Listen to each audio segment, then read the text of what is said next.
আমরা এই বিপ্লবের শহীদদের কোনোদিনও ভুলে যেতে পারি না। ইনশাআল্লাহ এই শহীদদের আমরা কখনো ভুলব না। শহীদ আবু সাঈদ নিজের জীবন বিসর্জন দিয়ে নিজের জীবনের বিনিময়ে ফ্যাসিজমকে কবর দিয়েছে।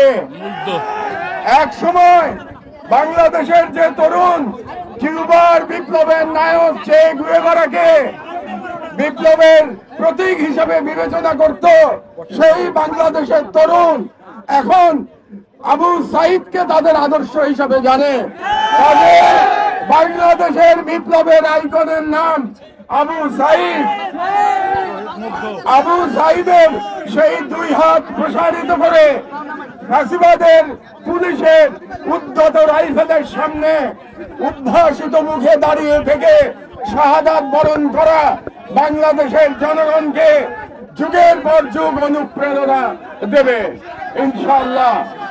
আজ থেকে 200 বছর, প্রায় 200 বছর আগে তিতুমির ব্রিটিশ সাম্রাজ্যবাদের সেনাদের সাথে লড়াই করে শহীদ হয়েছিলেন 1831 সালে।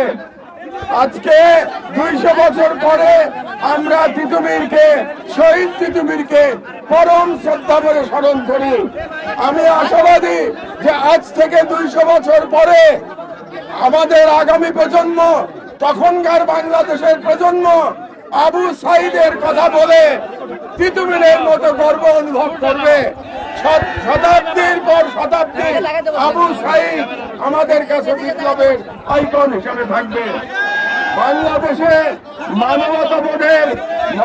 মানবতাবোধের মহানায়কের নাম বলতে গেলে আমাদের মুগ্ধের নাম মনে পড়ে। এখানকার কাছেই এই উত্তরার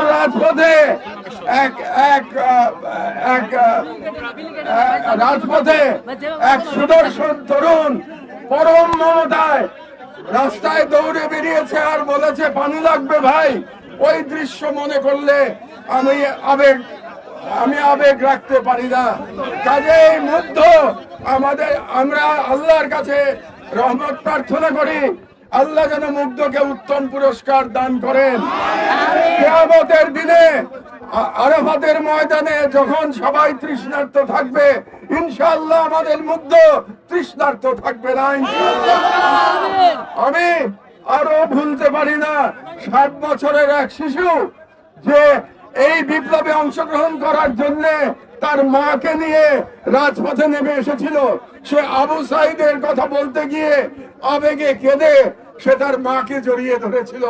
আমি সেই শিশু এবং তার মাকে আমার শ্রদ্ধা এবং কৃতজ্ঞতা জানাই। আমাদের স্মরণে রাখতে হবে যে এই